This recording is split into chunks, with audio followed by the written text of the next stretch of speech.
Buenos días, hermanos. Nuevamente otro domingo más encerrado en casa. Cuánto añoro cada día que pasa el volver a estar con ustedes en la iglesia, viendo a mis hermanos. Más sin embargo, creo que lo que Dios ha permitido es para bien, hermanos, y cada vez voy aprendiendo más en la tecnología, cada vez me voy actualizando. Más sin embargo, también hay cosas que no son muy buenas. Pero hermanos, confiemos en el Señor, que Él tiene el control sobre todas las cosas que nos está pasando. Y pues nada, hermanos, ¿qué les parece si oramos? Ponemos en las manos de Dios este hermoso día, en este momento ya domingo. Sé que es un día también especial porque pues se va a celebrar el Día del Papá. Desde aquí muchos saludos a los papás. De hecho, espero que después del mensaje me celebren a mí en casa. Igual a todos los papás, me acuerdo una foto que tomamos y se las voy a pasar en el grupo. Una foto donde éramos poquitos papás, cuando no recuerdo si fue hace 2 años, 3 años, y creo que últimamente han llegado a la iglesia más papás y reciban un abrazo, un beso virtual de parte pues, de la iglesia, con mucho cariño, y que pues los festejen muy bonito este día.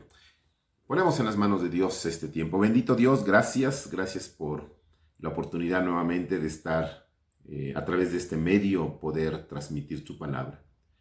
Gracias, Dios, porque tu palabra dice que cuando tu palabra sea anunciada en todas las naciones, entonces vendrá el fin. Y Padre, creo que estos tiempos ya son los finales, porque a través de la tecnología, mi Dios, el mensaje está llegando a todas las etnias, a todos los lugares. Mi Dios, gracias, Padre, porque pronto vienes. Cuando celebramos día a día, Señor, o cada semana, o cada mes, la cena del Señor, anunciamos tu venida, mi Dios, y gracias por ese gozo que sentimos. Gracias porque la iglesia y el Espíritu dice: ven, Señor Jesús, ven pronto. Ayúdanos en este día, Padre, y permite que tu palabra sea la que hable hoy. Que tu palabra sea, Padre, la que nos redarguya. Que tu palabra sea, Padre, la que nos anime en medio de todos estos problemas que hoy, Señor, vive el mundo. Pero principalmente, Señor, vive tu iglesia.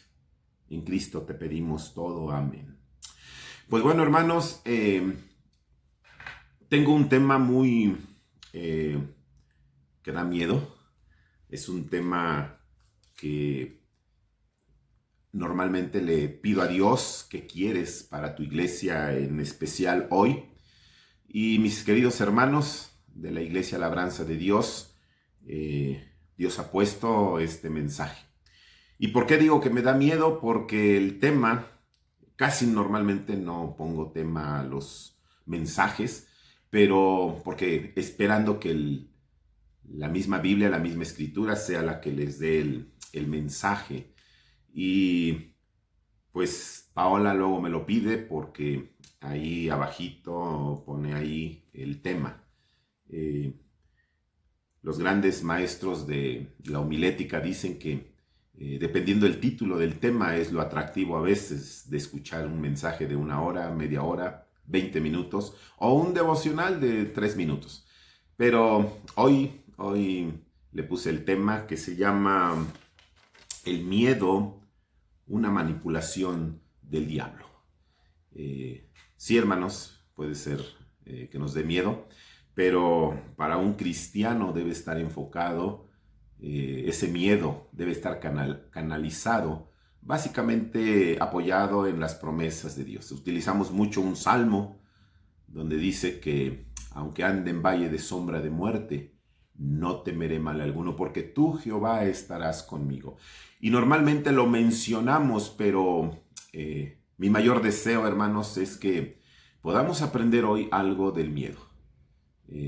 Sabemos que es un arma que utiliza Satanás, mas sin embargo, como cristianos, debemos darle el verdadero sentido a lo que es el miedo. No podemos andar ahí, hermanos, a veces vacilando y diciendo no tengo miedo, cuando en realidad a veces el miedo viene a ser sombreado, viene a ser tapado, a veces por la falta de conocimiento. Y pues es mi mayor deseo que a través de las Escrituras pueda canalizar esta idea, una idea bíblica, y a través apoyada de un pasaje bíblico que lo vamos a leer en el libro de Daniel. Pues sin más, hermanos, damos inicio a nuestro mensaje. Si quieren buscar en sus Biblias, vamos a tocar el libro de Daniel, capítulo 6, pero no sin antes quiero leerles una definición de lo que es el miedo, una definición buscada en el Google, y si ustedes son rápidos pueden ahí buscar miedo, y me gusta mucho esta definición. Dice que miedo es una sensación de angustia provocada por la presencia de un peligro real o imaginario. Hay otra definición que dice que es un sentimiento de desconfianza que impulsa a creer que ocurrirá un hecho contrario a lo que se desea. El primer significado que leí dice que es una sensación de angustia provocada por la presencia de un peligro. Y en la segunda definición es un sentimiento de desconfianza que impulsa a creer que ocurrirá un hecho contrario a lo que se desea. He oído personas que normalmente me dicen, no quiero casarme, no quiero tener hijos, porque lo normal que pasaría es a través de enfermedades. ¿Quién le gustaría perder un hijo en una enfermedad? O normalmente, ¿quién le gustaría terminar en divorcio? Normalmente este sentimiento de desconfianza es que ocurrirá lo contrario. Imagínense que todos los que nos hemos casado hubiésemos creído que vamos a terminar en divorcio o en fracaso. Normalmente no lo haríamos. Y sí, hermanos, es parte de esto. Hay un miedo, a una desconfianza, y esto precisamente es a lo que se le llama miedo. La otra definición, donde dice que provoca presencia de un peligro, ya sea real o imaginario. Y esto lo vemos muy claro cuando hablamos sobre el tema que normalmente nosotros en la palabra de Dios encontramos, ¿no? ¿Quién quisiera ir al infierno? O quién quisiera ir a una condenación eterna. Y precisamente esto de que puede ser real o no, aquellos que no creen en el infierno, pues mucho menos creen en Dios, podrían entonces estar pensando, bueno, es imaginario esto, y por lo tanto pues no tengo miedo porque no creo en esto. Y bueno, pues vamos a leer el libro de Daniel, capítulo 6. Es una historia, hermanos, donde quisiera yo que visualizaran esta parte con respecto del miedo. Normalmente leemos esta historia narrada aquí en el libro de Daniel, sobre Daniel en el foso de los leones. Y sí, es el título del capítulo 6. De hecho, dice como título Daniel en el foso de los leones. Y incluso en escuelas dominicales con figuritas se llega a hablar con respecto a este tema, y prácticamente soy muy bonito, ¿no? Cuando Dios interviene y no le pasa nada a Daniel. Pero quiero rescatar algo muy importante, a hacer alusión al tema de hoy, que es el miedo. Y precisamente en este capítulo quisiera yo resaltar esta parte. Dice Daniel capítulo 6, versículo 1, Darío el Medo decidió dividir el reino en 120 provincias y nombró un alto funcionario para gobernar cada provincia. Asimismo, el rey escogió a Daniel y a 2 personas más como administradores para que supervisaran a los altos funcionarios y protegieran los intereses del rey. Pronto Daniel demostró ser más capaz que los otros administradores y altos funcionarios. Debido a la gran destreza administrativa de Daniel, el rey hizo planes para ponerlo frente al gobierno de todo el imperio. Entonces los demás administradores y altos funcionarios comenzaron a buscar alguna falta en la manera en que Daniel conducía los asuntos del gobierno, pero no encontraron nada que pudieran criticar o condenar. Era fiel, siempre responsable y totalmente digno de confianza. Finalmente llegaron a la siguiente conclusión: nuestra única posibilidad de encontrar algún motivo para acusar a Daniel será en relación con las normas de su religión. Y aquí quiero que capten un poquito, hermanos, este punto. Hasta aquí, hermanos, no había nada que le podían reprochar a Daniel. Esta parte es muy interesante y márquenla muy bien en el versículo 5. Las personas que querían acusar a Daniel solamente lo iban a hacer si encontraban algo dentro de su misma religión.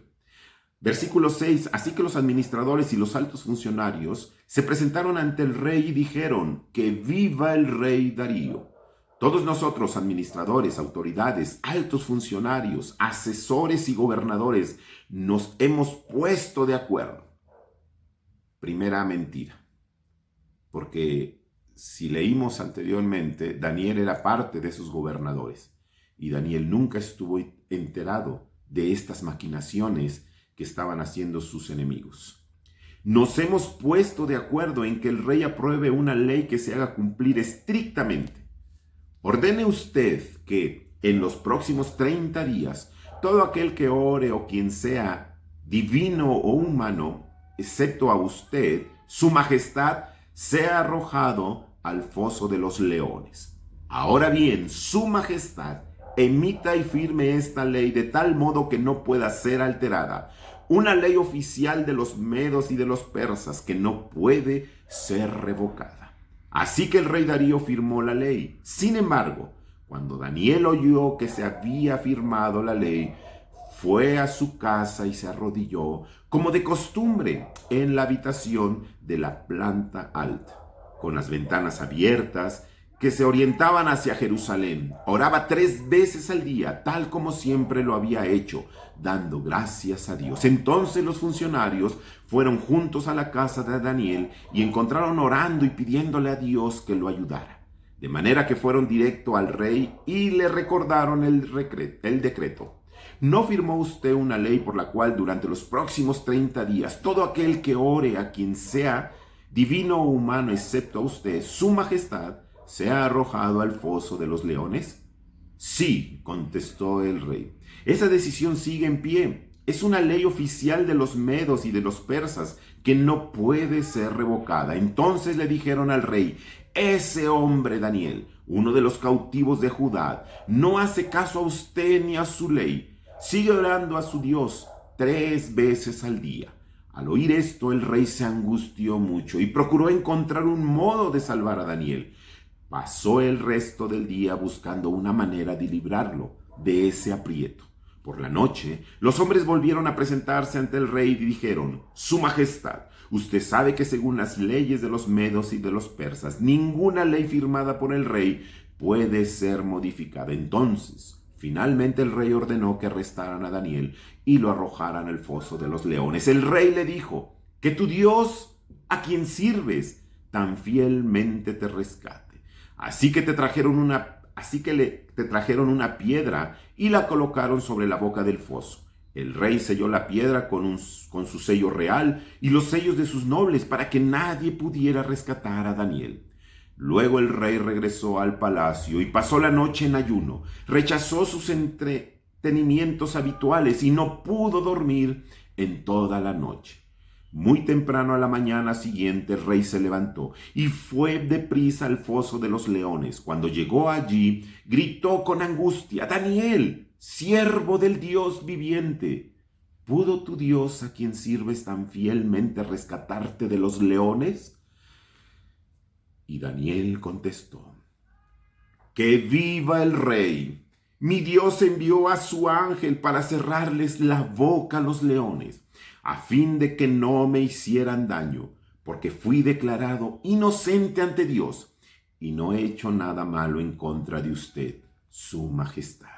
El rey se alegró mucho y mandó que sacaran a Daniel del foso. No tenía ningún rasguño porque había confiado en Dios. Entonces el rey dio órdenes de que arrestaran a los hombres que maliciosamente habían acusado a Daniel, y los hizo echar al foso de los leones, junto con sus esposas y con sus hijos. Los leones saltaron sobre ellos y los despedazaron aún antes de que llegaran al piso del foso.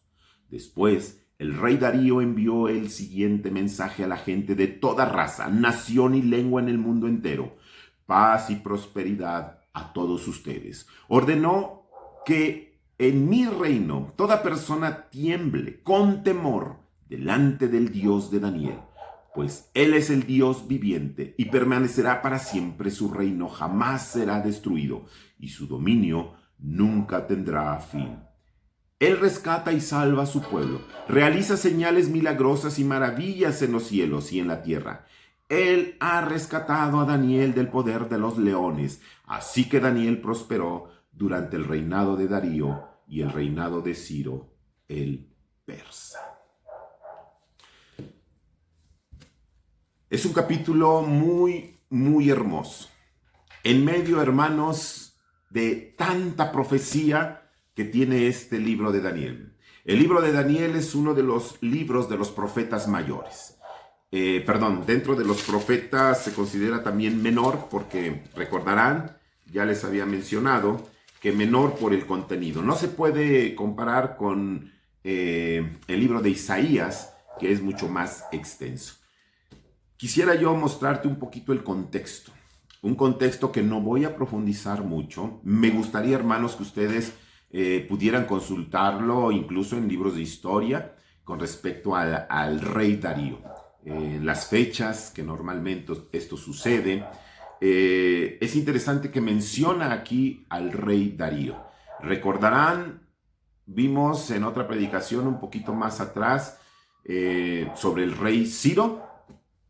¿Recuerdan cuando vimos ahí el libro de, si no me equivoco, más atrasito pueden ver Esdras, cuando vimos con respecto a la restauración del templo, y que esto viene a raíz de la reconstrucción junto con este otro profeta. Lo estoy buscando aquí.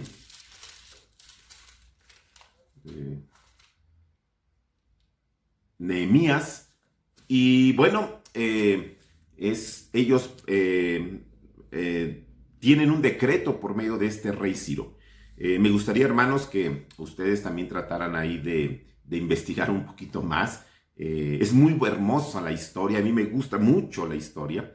Y el rey Darío, bueno, se considera también un rey que apoyó también al pueblo judío, no como el rey Ciro, que él da un decreto para que puedan salir prácticamente de este cautiverio que estaban ahí en Babilonia. Y me gusta mucho esta parte donde dice que Daniel había prosperado. Pero una persona prospera no muchas veces, hermanos, por sus habilidades propias de uno. Sabemos que a través de las Escrituras Dios da quien tiene que gobernar cierto pueblo, cierta nación. Dios tiene el control de todo esto. Por eso Dios también permite que oremos a través de la iglesia, a través de la intersección por nuestros gobernantes. Hoy en la actualidad, ¿cuántas oraciones se han elevado de muchos hermanos de diferentes iglesias por nuestro gobernador que hoy tenemos para algunos un mal gobernador, para otros un buen gobernador, pero como hijos de Dios no nos toca a nosotros juzgar, señalar, porque entendemos que Dios ha permitido que este gobernador esté ahorita en este turno. Nuestro presidente igual, hermanos, es voluntad de nuestro Dios. Y eso lo creemos porque Pablo se lo dice a Timoteo: quiero que oren por todos los que están en eminencia, por los reyes, por todos los gobernantes. Y hermanos, Daniel es puesto por Dios. ¿Recuerdan cómo llegó? Uno de los hombres cautivos de Judá. Más sin embargo, Dios tenía un plan. Sí, Dios permitió que entrara ahí de esa forma a Babilonia, pero Dios tenía un plan para más adelante. Y aquí está mostrándonos algo hoy en día. Características, recordarán desde los primeros capítulos, hay un rey llamado Beltsasar. Acuérdense que Belt con T y Belsasar, el nombre que le habían cambiado a Daniel. Este rey que era del reino de Medos, si no me equivoco. Perdón, rey Belsasar, rey de los caldeos.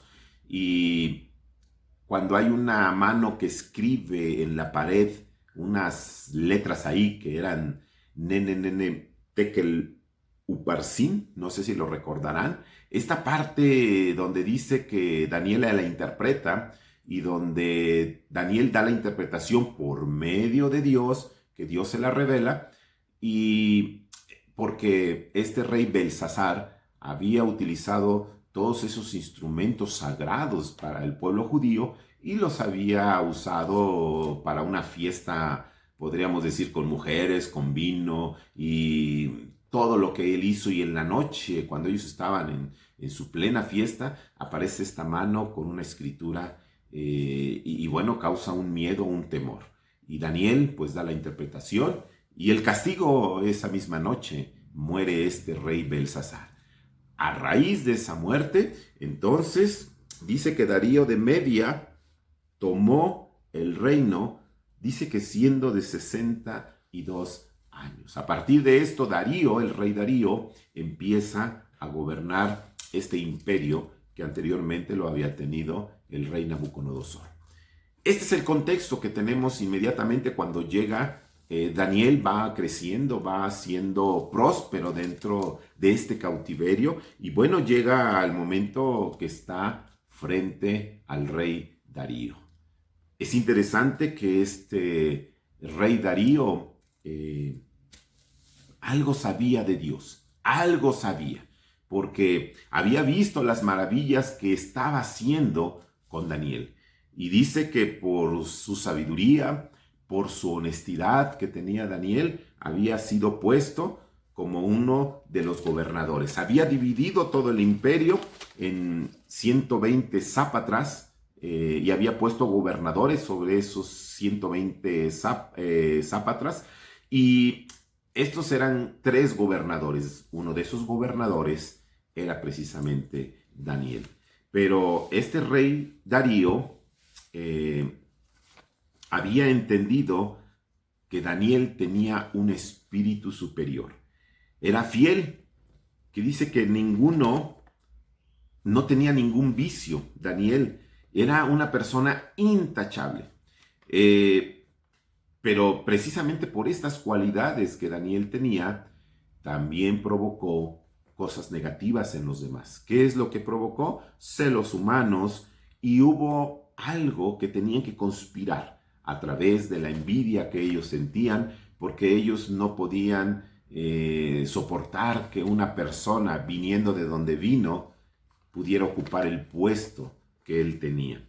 Y bueno, dice la palabra de Dios que aquellas personas que hacen la voluntad de Dios se consideran hijos de Dios. Jesús mismo lo decía: aquellas personas que hacen la voluntad del diablo son hijos del diablo. Es interesante que cuando Jesús se los dice a los fariseos, casi se levantan con piedras y quieren apedrear ahí a Jesús porque nunca aprobaron lo que Jesús les decía directamente. Y no lo hacía prácticamente por molestarlos, sino para que ellos entendieran y comprendieran y se arrepintieran realmente de sus errores. Y hubo algunos sacerdotes que se arrepintieron. Hubo algunos que incluso fueron de noche a tratar de buscar respuesta. Y bueno, pero la mayoría siempre estuvo en contra de Dios. Hay un versículo por ahí que dice, a los suyos vino y los suyos no le recibieron.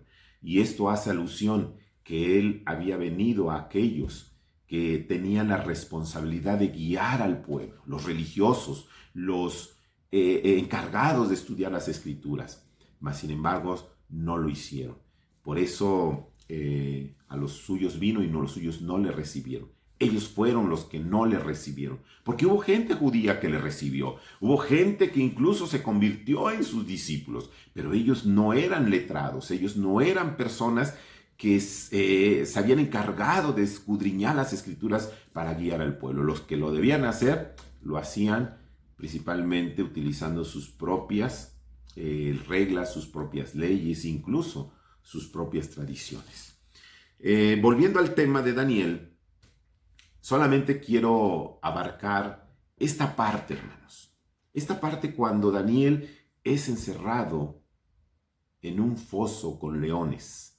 Y, hermanos, ¿quién puede tener leones encerrados para hacer un castigo? Anteriormente he escuchado, a veces me gusta escuchar noticias sobre narcotráfico en México.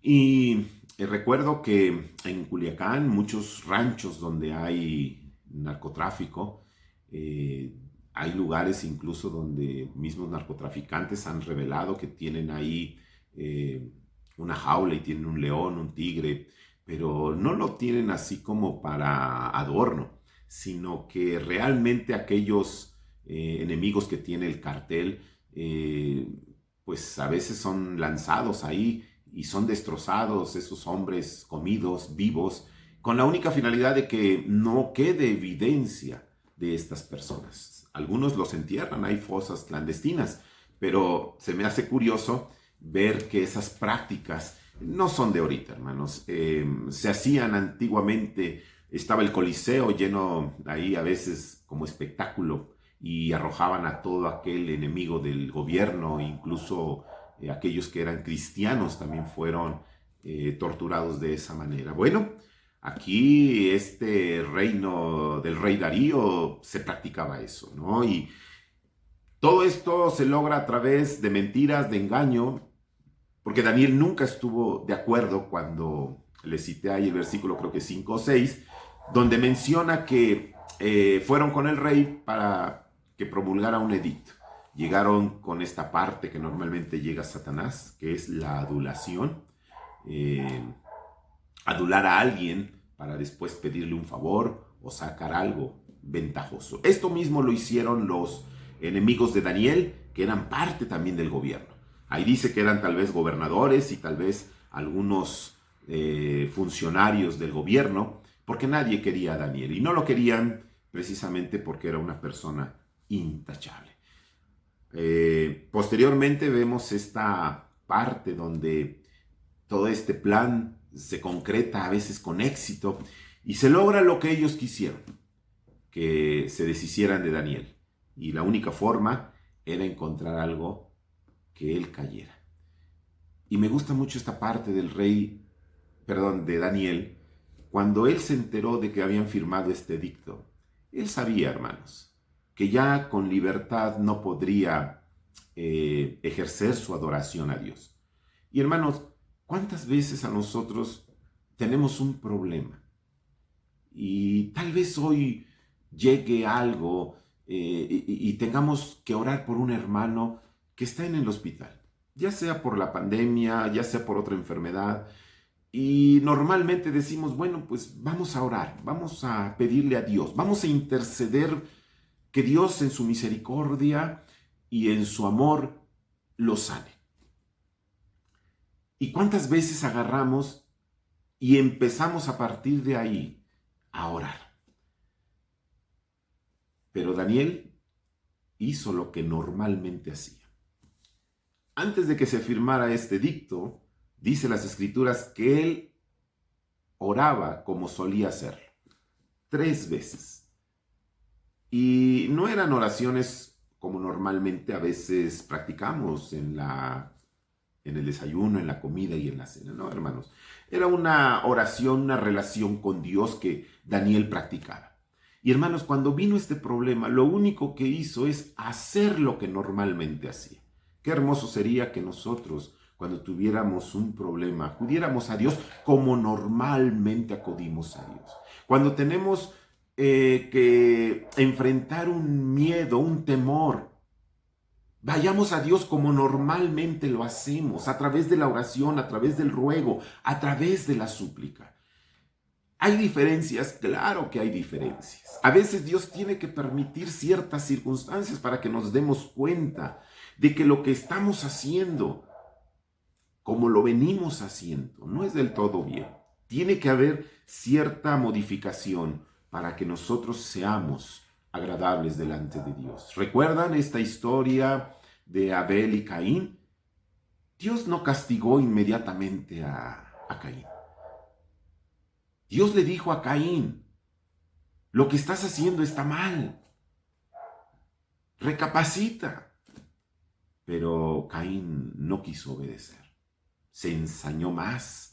Y ese odio fue creciendo hasta terminar en un asesinato. El Señor procura en nuestras vidas día a día trabajar. Él sabe, hermanos, en qué área estamos fallando. El Señor sabe.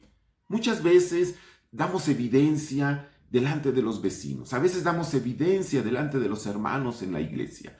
Pero Dios ya lo sabe, hermanos. Sabe en qué áreas estamos fallando. Sabe en qué tiene Dios, podemos decir, trabajar. Porque hay una promesa que dice que cuando Dios nos llamó, Él empezó a trabajar una obra en nosotros. Y dice que la terminará, la perfeccionará en aquel día de nuestra redención. Pero mientras está trabajando en nosotros, nos está puliendo, porque Él quiere utilizarnos, pero a veces por nuestra negligencia, a veces por nuestra, dice ahí a los israelitas, duro de cerviz, duro de cabeza, duro de entendimiento. A veces somos así. Dios tiene que permitir muchas cosas en nuestras vidas. Hay gente que llega y dice, hermano, ¿pero por qué a mí? Y yo a veces pregunto, ¿cómo está tu vida, Dios? ¿Cómo está tu relación con Dios?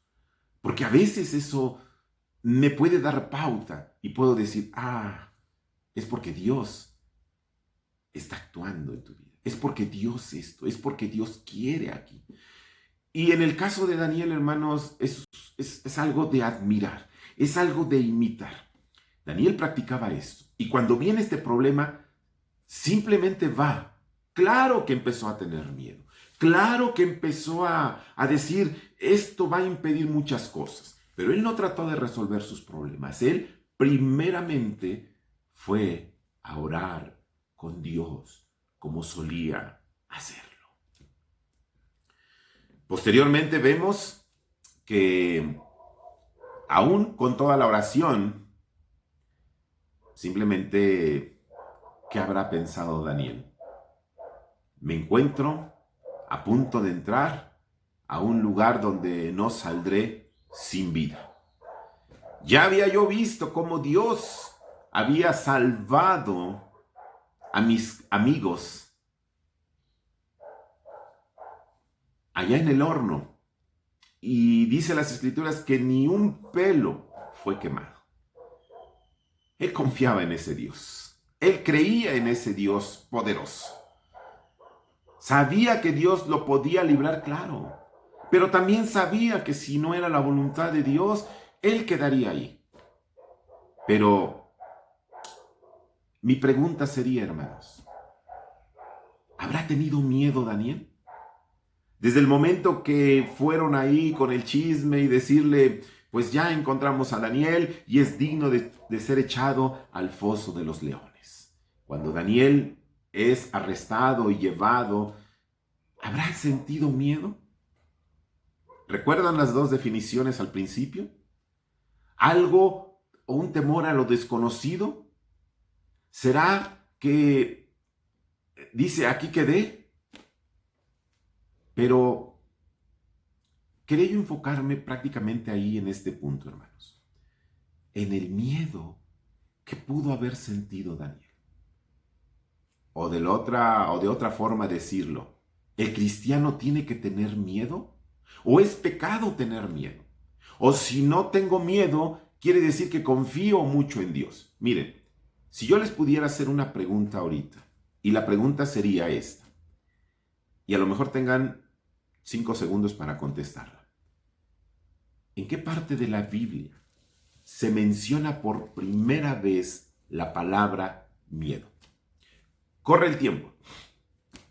De hecho, no sé si aquí en esta aplicación se pueda, pero me gustaría, hermanos, que participen como iglesia. Ustedes recordarán que en la iglesia normalmente me gusta que participen ustedes, que dialoguen. Quiero escuchar sus respuestas. No quiero decirles todos. Muchas personas luego me dicen, ya dinos cuál es la respuesta. Eso es lo más fácil, hermanos. Pero yo lo que intento, lo que siempre he buscado es que ustedes mismos escudriñen las escrituras, que ustedes mismos utilicen lo que Dios les da para que puedan ustedes mismos sacar las respuestas. Y que el día de mañana no digan, es que el pastor Sebastián dijo. No, hermanos, que ustedes puedan decir, y gracias a Dios por algunos hermanos que ya lo dicen, la Biblia dice esto. Sí, algún día se los dije, pero la Biblia dice, escrito está. Jesús mismo citó las escrituras ante la tentación. Escrito está. Él jamás dijo, Isaías lo dijo, Ezequiel lo dijo. No, él dijo, escrito está. Y creo, hermanos, es parte de lo que nosotros tenemos que hacer. Pues si ya lo encontraron, hermanos, pues un bravo por aquellos hermanos que lo encontraron. Y sí, la primera vez en toda la Biblia que se menciona miedo es precisamente en Génesis 3,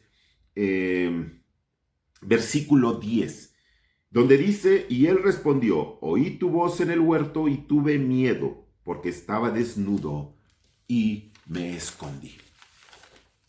Y aquí le podemos hacer preguntas nuevamente al texto. ¿Cómo me gusta hacerle preguntas al texto? Porque de ahí aprendemos muchas cosas, hermanos. Y miren, esta historia se desarrolla porque Dios da una instrucción a Adán. De todo el huerto podrás comer. Solo del árbol del bien y del mal no podrás comer. Porque el día que lo hagas, ciertamente morirás. Y esta parte, hermanos, ¿podría provocar miedo?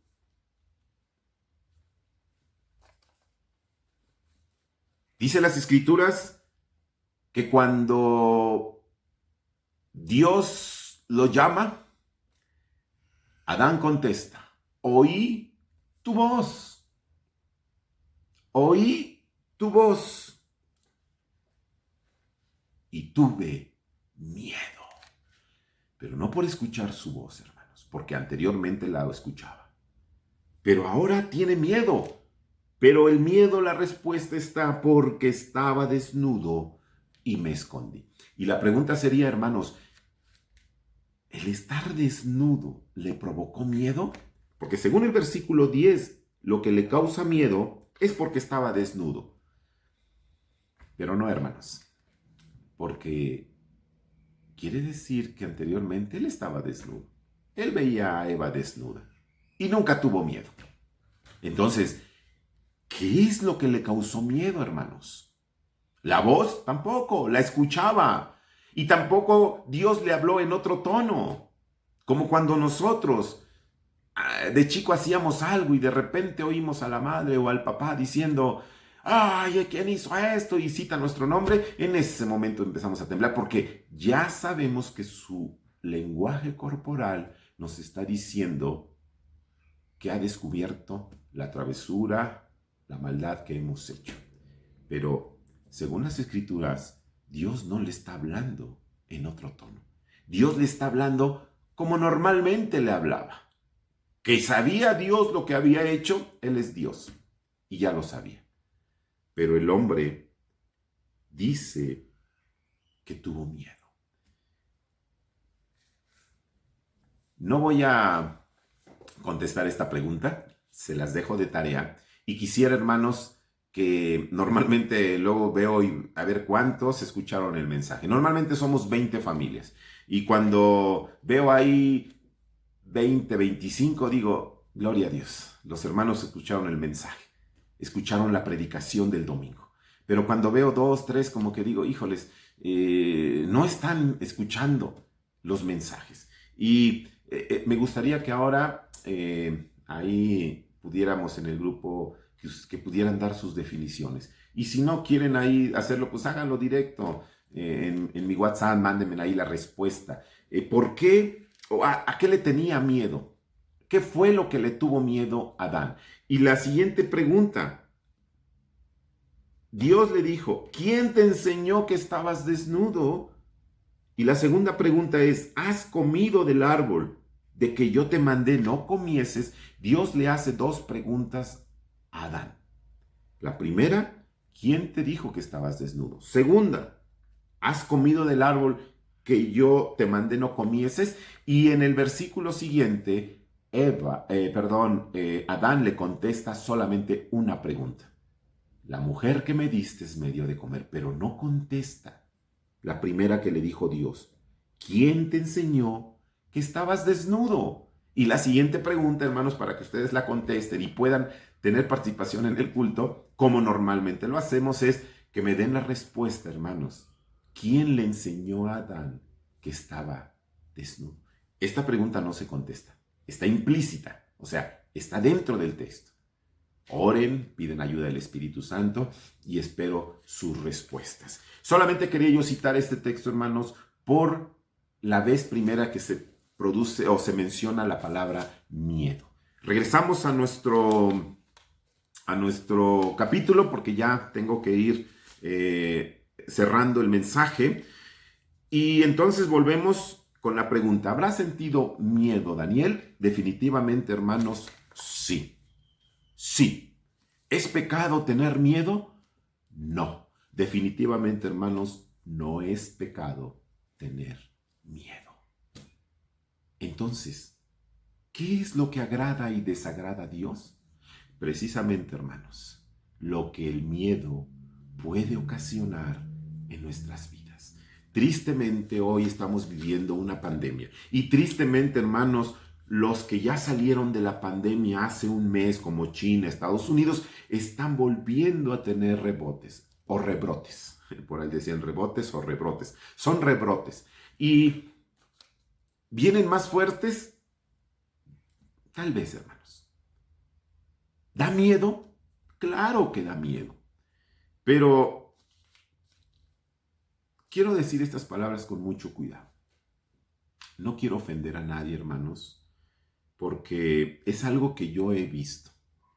Hay mucha gente, hermanos, que no cree que exista el coronavirus. No cree que exista este tal virus. ¿Recuerdan cuando les dije que si yo no creo en algo, simplemente no me va a ocasionar miedo? Hay personas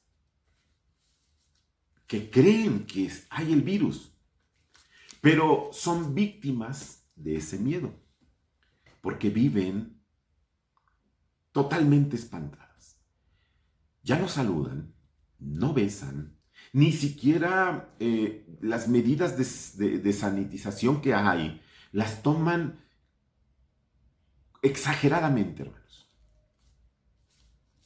Los excesos de miedo son lo contrario a lo que les mencionaba de no tener miedo. Pero a veces es triste ver a los cristianos que no tienen miedo de esta pandemia, porque no creen en el virus. Qué diferente sería si existe el virus. Sí creo que el virus es letal, que se muere. Sí. Pero mi miedo está acompañado, está protegido con las promesas de Dios. El Salmos que le cito, cuando dice que no tendré ningún temor, porque tú, Jehová, estarás conmigo. No dice en este preciso momento que Dios va a hacer todo lo posible, que no me va a pasar nada. Porque entonces estaríamos pensando, ¿por qué fue decapitado Pablo? ¿Por qué fue crucificado el apóstol Pedro? ¿Por qué fue apedreado Esteban? Creo que Dios tiene un plan y Dios tiene todo en control. Pero a veces confundimos, hermanos, que una promesa, cuando se le hace a una persona específica o cuando hay un evento donde se protegió, quiere decir que siempre tenga que ser así. Oramos por los hermanos que tienen enfermedades ahorita y hemos visto, hermanos, en algunas iglesias que han perdido miembros por esta pandemia, por este virus, y algunos hermanos se contagiaron y algunos hermanos salieron avante. El miedo existe, hermanos, pero nosotros debemos entender que una persona no puede vivir con miedo, porque esta es una de las maquinaciones que utiliza Satanás con el único motivo, hermanos, de hacernos una vida miserable. ¿Recuerdan cuando hemos estado viendo perspectivas de las visiones? ¿Recuerdan cuando les hablé de la pobreza? Les hablé que la pobreza Satanás la utiliza precisamente metiendo el miedo. ¿Cuántos de nosotros tenemos miedo a perder el trabajo? ¿Cuántos de nosotros empezamos a tener miedo por una enfermedad que nos llega? Porque pensamos en lo peor. ¿Cuál es el desenlace de una enfermedad mortal? La muerte. ¿Cuál es el desenlace de que yo pierda mi trabajo? Pues caer en la miseria. Lo hemos visto, personas que pierden su trabajo, que pierden su dinero de la noche a la mañana y los vemos mendigando.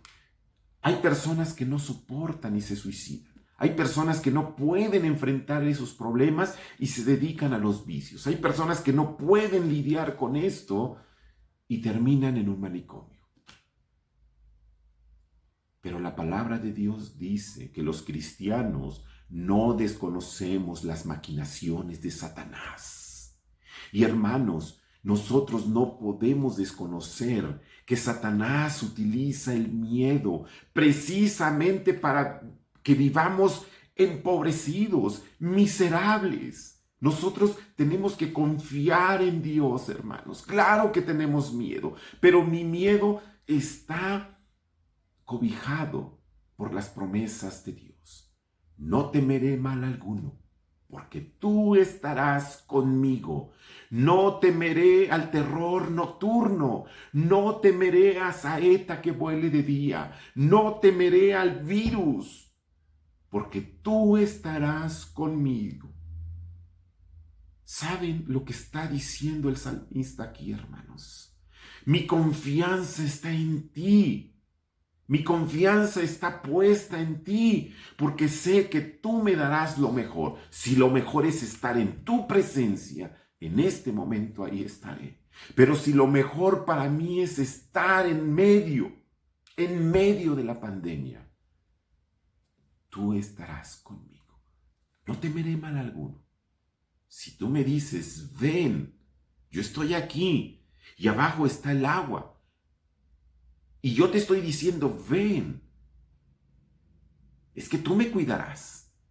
Es que si me empiezo a hundir, tú me sacarás. Pero estoy poniendo mi confianza en Dios. Hermanos, claro que el cristiano debe sentir miedo. Pero ese miedo, hermanos, se tiene que ir a un lado cuando confiamos en el Señor. Yo vivo feliz en mi matrimonio. Claro que pensé alguna vez en divorciarme. Claro que pensé una vez que mi matrimonio se iba a derrumbar. Claro que pensé que uno de mis hijos iba a morir cuando estuvo en el hospital. Pero mi confianza, hermanos, estaba en el Señor. Mi confianza me ayudó a vivir positivamente en las cosas de Dios, en las promesas de Dios. Hermanos, pero porque veía que la enfermedad era literal, porque veía yo que el matrimonio, los problemas son verdaderos, pero confiando en el Señor, sabiendo que el Señor estará conmigo. Es diferente a pensar que soy consumido por el miedo, por la psicosis que puede provocar lo que hoy estamos viviendo. No podemos, hermanos, vivir de esa manera siendo cristianos. Pero si no eres hijo de Dios, no has nacido de nuevo, como dicen las Escrituras, creo que es el tiempo, hermanos. El verdadero cristiano no puede vivir con miedo. Claro que me da miedo que un día entren ladrones. ¿Por qué me da miedo?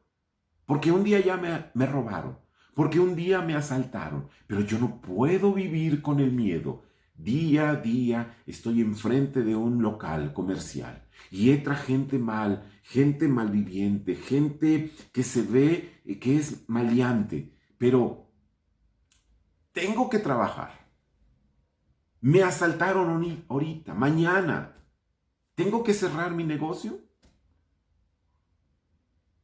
¿Tengo que vivir todo el tiempo con miedo? Claro que no, hermanos. Claro que hay ladrones. Claro que hay gente que anda armada y algún día entrarán y me dispararán. Claro que me moriré. Pero ¿a qué le tengo miedo, hermanos? Cuando yo estoy confiado que para mí el morir es ganancia y que para mí el vivir es Cristo. Creo, hermanos, que tendríamos que reubicar hacia dónde nos estamos dirigiendo, cómo estamos viviendo el día al día.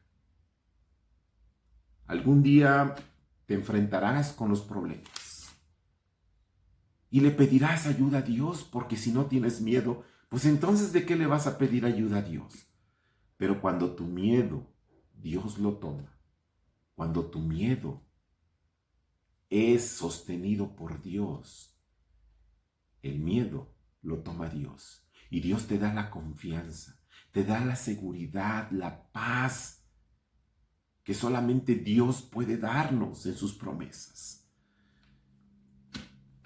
Daniel termina esta historia con algo muy hermoso. No se lo comieron los leones. Y el rey Darío estuvo muy contento porque sabía que él confiaba en ese Dios. Y tal vez puedas ver evidencia. La gente ve y dice, al Dios que le pediste te contestó. Pero nuestro mayor deseo, hermanos, es que todas aquellas personas que han visto los milagros de Dios, la protección de Dios, ellos también puedan creer en ese Dios y algún día puedan decir, tu Dios es también mi Dios. Mis queridos hermanos, quisiera yo que estemos orando por los doctores. Tengo un amigo que es doctor. Tengo familiares que son enfermeros, enfermeras. Y tenemos también conocidos que están ahí, hermanos. Y vemos las noticias y vemos mensajes de viva voz. Y qué triste pensar que todavía hay personas que puedan pensar que esto a lo mejor no existe. Creo que debemos entender que ahí están las cosas y que Satanás está aprovechando todo esto para invadirnos en el miedo. Claro, hermanos, no estoy diciendo que, pues ahora no voy a tener miedo, ahora no me voy a poner el tapabocas, ahora voy a empezar a saludar de todos, al fin y al cabo que no tengo miedo. No estoy diciendo eso, hermanos. Lo que estoy diciendo es que seamos astutos, seamos sabios. Claro, hermanos, tomemos todas las medidas de seguridad.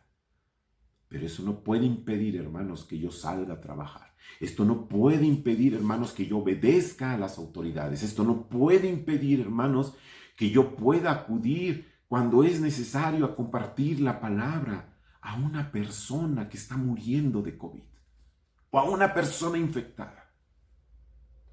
¿Cómo reaccionaríamos, hermanos, ante una persona que sabemos que no conoce del Señor y que si este virus o otro virus o lo que ustedes quieran pensar, su fin será la muerte en una cama de hospital?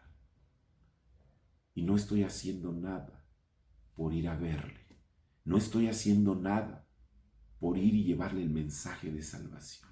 Hermano, no sé si tú seas inmune a estas enfermedades, pero yo soy inmune, hermanos. Porque la Escritura dice que no habéis muerto y resucitado juntamente con Cristo. Hermanos, la muerte ya no tiene poder sobre sus hijos de Dios, porque Dios dice que la venció a la muerte allá en la cruz. Y hermanos, nosotros resucitaremos. Claro que resucitaremos. Claro, hermanos, que nuestra eternidad está desde ya, hermanos. Porque el poder de la muerte ya no está sobre nosotros. Y sí, estoy hablando de una muerte espiritual, pero no de una muerte física ahorita, pero sí, si muero, resucitaré. Y entonces podré decir, ¿en dónde estás, muerte? Pero creo y confío y tengo esa esperanza, mi fe puesta en la eternidad. Mi fe está puesta en que soy inmortal espiritualmente y si Dios viene mañana, en un año, en 100 años, seré inmortal porque resucitaré, hermanos. Una persona morirá eternamente cuando, dice las Escrituras, no puso su confianza en Jesús. Y poner la confianza de Jesús no es decir, yo confío en el Señor. Yo nunca lo he negado. No, hermanos.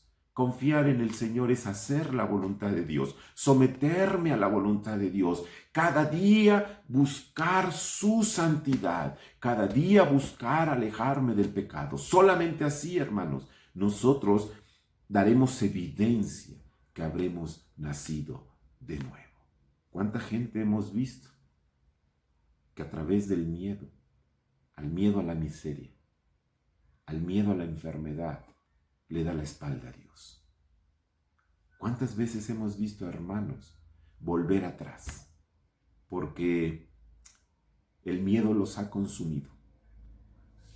Tal vez perdiste tu fuente de ingreso y le tienes miedo a la miseria, le tienes miedo a lo desconocido y no has puesto tu confianza en Dios cuando Él te dice que Dios estará contigo todos los días hasta el fin del mundo. Porque no has confiado en que Dios te sacará aún en tus problemas más difíciles. ¿Cuántas personas hemos visto que a través de la enfermedad, a través de los problemas, saben que el desenlace no quieren terminar en la miseria, en la muerte? Y recurren al brujo, recurren a las cosas que a Dios no le agrada. Y creo, hermanos, que hoy el Señor te está hablando. No es demasiado tarde. Puedes pedirle perdón a Dios. Si has permitido que el miedo te haya invadido. Porque tal vez desconocías que es una artimaña de Satanás. Porque tal vez desconocías que no es malo tener miedo. Claro que no es malo tener miedo. El problema es que le creas a Satanás y que a través del miedo Satanás te aparte de Dios. Tal vez hoy te encuentres en un momento que digas, yo nunca he tenido miedo, porque nunca he creído en esto. Pero mi mayor deseo, hermano, es que las cosas existen.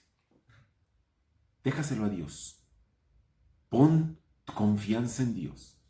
Eleva tu oración como de costumbre a Dios. y confía en que Dios estará contigo todos los días hasta el fin del mundo. No menosprecies lo que Dios te está dando hoy. No menosprecies de haber gustado de las bendiciones de Dios, porque Dios no puede ser burlado. Porque el que, como dicen las Escrituras, lo que el hombre siembra, eso mismo recibirá. ¿Qué te parece si oramos? Bendito Dios, gracias. Nuevamente gracias por tu palabra.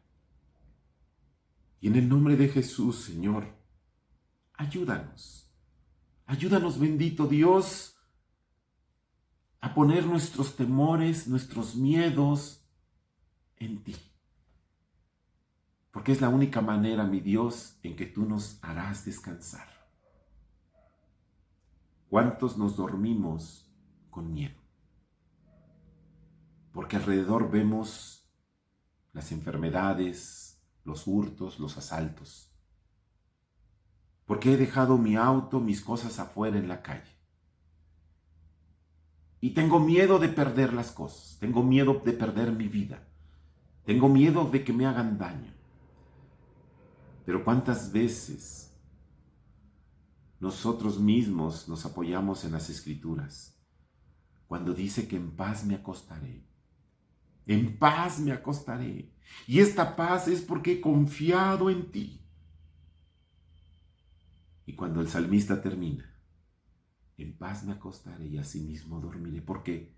Porque solo tú, Jehová, me haces vivir confiado. Mi Dios, ayúdanos a vivir confiado. Gracias por mis hermanos, aquellos, Padre, que viven el día a día confiado en ti. Por aquellos hermanos que tienen un rostro hermoso, que se les vislumbra, Padre, que confían en ti.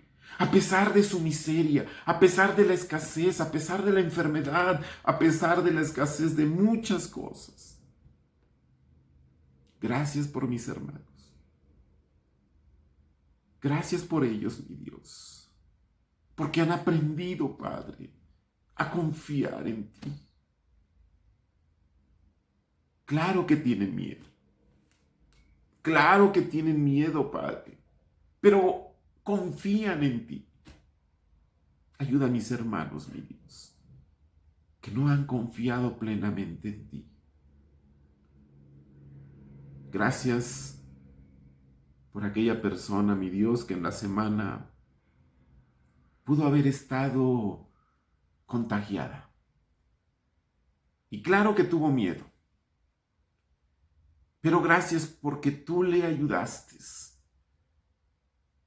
Y no fue una enfermedad más que un resfriado.